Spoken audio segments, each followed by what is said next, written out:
Kia ora mai whānau. Oh, a bit makariri this morning, but me ati kia koe ta katoa.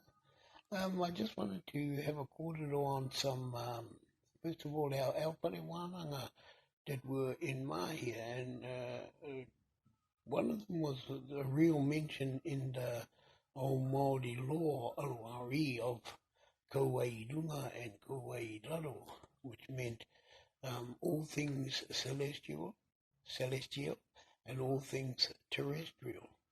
And the Whare Waananga that was mentioned there in the past was, in old Māori records, was Nugutaurua.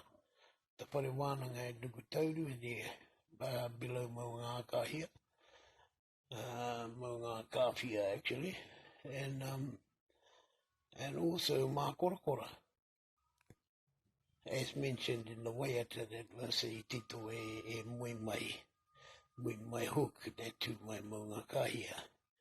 But those were wānanga there. Now, right down the end of the peninsula, well, of course, at the Moteri there, or the island down there, is well, in English it's Portland Island, but to the Māori past it was Te Koura at first.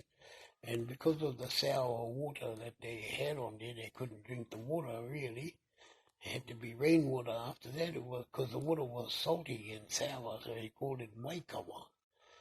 And that's what that was called. Well, there was a Whare Waananga over there too on the southern end, but southwestern end.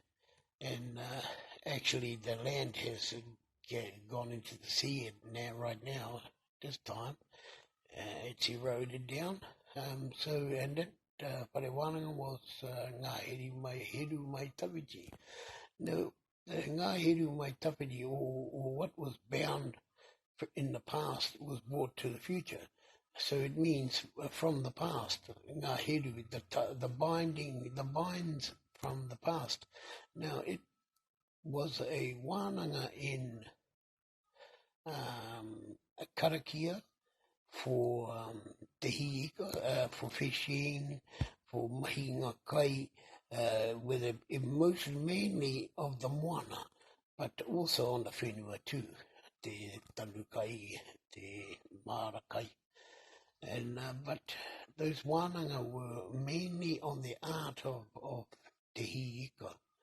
And because Māoris were back in that day, the Rongo Wahine people, well, even before her, the people there believed and lived in the sea, on the sea. You know, everything was of the sea, by the sea, and Tangaroa was it back in that day. So, and of course, to fortify that, they had the 3 peaks over there on Wanenui Station. And those 3 peaks were Natarai, Pukeona Ariki, and also Pukearuhe.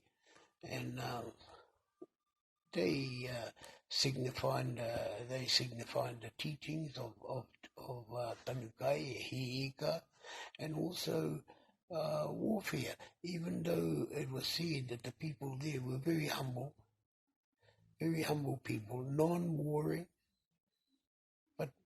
When they did have to, they did. So, But, yeah, and on that parside out there at Ahuriri, the Whare Waananga there was Kauai.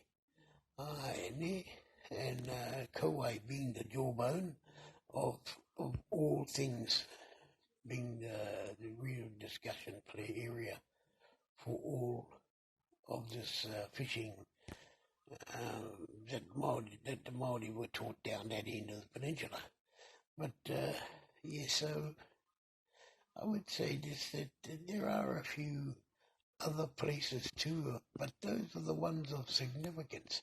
The other main one when Whare Waananga I knew was that thing at that maunga at the end of at Kinikini Point there, at Kaukauroa, and that was, it was also Kaukauroa, was the Whare Waananga there, and it was on Taupiri, mai Tapichi, on the maunga there. but that was one that I'd learnt about later on from the other ones. I have visited all of them. I've been to all the areas that of significance for the Whare Waananga that were there, and it was very important to our people that we were great fisher people. We were good at tanukai, we grew our own food. So, that was the characteristics of Rongo Wahine iwi. And, at that time too, a lot of it was done with our karakia that they brought all their karakia from Hawaii, ai. No reira, kia koutou whakarongo mai, just a little bit on our Whare Waananga areas that are very sacred. Well, they're very sacred to me, and I'm sure they're sacred to a lot of other people too, from Te Mahia mai Tawiti. No reira, tēnā koutou. Tēnā koutou.